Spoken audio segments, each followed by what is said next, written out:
It's a common experience for the American people to feel a rift today between the red and the blue, and the voting boxes prove it.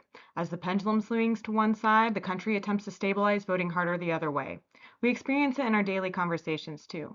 With no common ground, debates become arguments. The walls put up on both sides, shielding from understanding and productivity. How did we get here? The divide didn't happen overnight. It's a culmination of factors: policy changes, technological advances, and major shifts in our daily life. During the rise of radio and television, news was changing and lawmakers noticed. The three major networks at the time were beginning to have a monopoly over stations, so the Fairness Doctrine was introduced in 1949 to keep things in check. In 1987, the Fairness Doctrine was repealed by the FCC, and while Congress tried to codify it, Reagan vetoed their efforts. The Fairness Doctrine had stipulations that required news outlets to cover both sides of any issue, and this is where the Fairness Doctrine is missed the most. Compounding the polarization was the introduction of the Telecom Act in 1996. This drastically changed the dynamic of major companies as it unleashed monopolization of media that had already been dwindling. In 1983, there were 50 major companies. By 1996, that number dropped to 10, and then to 6 by 2005. Before 1996, no media could own more than 12 TV stations or 40 radio stations nationally.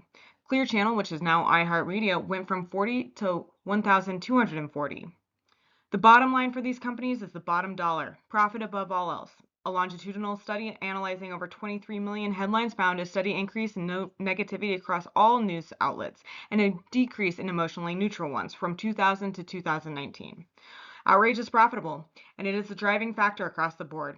This is emphasized by the fact that out of over 105,000 variations of a news headline, each additional negative word increased click rates by 2.3%, while positive words decrease clicks.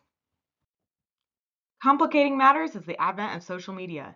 Algorithms transform not only our feeds, but our attention span too. Revenue is generated by advertisement sales, meaning platforms aim to keep you on the app as long as possible. The longer you're there, the more money is made. Algorithms work similarly to a flow chart. Did you pause or click, or did you keep scrolling? Each time you give any attention to a dramatic headline, the algorithm learns to show you similar, often exaggerated content. Your neighbor, on the other hand, has a completely different set of preferences and therefore a completely separate feed. Not only are you exposed to more extreme language, you're not even getting the same information. These changes are compounding polarization so much that trends are infiltrating our government. Pew Research Center, a nonpartisan think tank, has been looking at the partisan gap. In 1994, the partisan gap was 15 points. By 2017, that number more than doubled to 36 points. Pew also found unfavorable opinions of the opposing parties had doubled since 1994, and 8 out of 10 U.S. adults say that Republican and Democrat voters not only disagree on plans and policies, but cannot agree on basic facts. When people are living in separate information realities, discourse becomes unproductive, and polarization is affecting conversation beyond politics. For example, climate change seems to be one of those topics nobody agrees on the facts. There's an entire industry of people who have dedicated their lives to researching the environment with scientific rigor.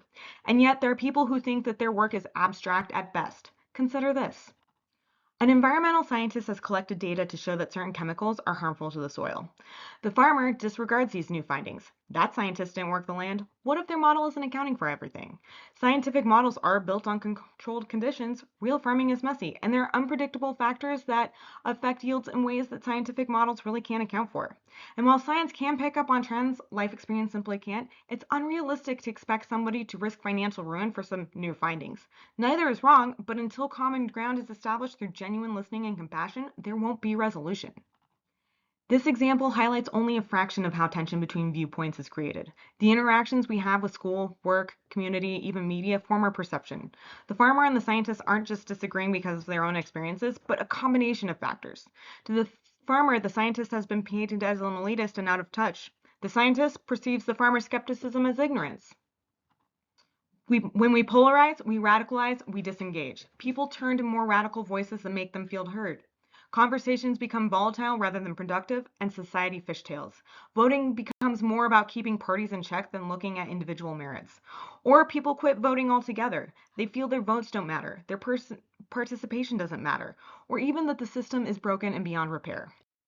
So is the system really beyond repair? Polarization didn't happen overnight. Small changes from vastly different sources compounded over time.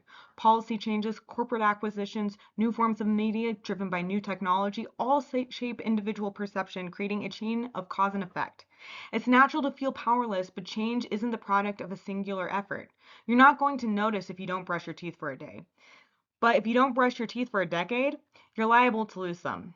Change doesn't have to come from revolutions or systematic overhauls.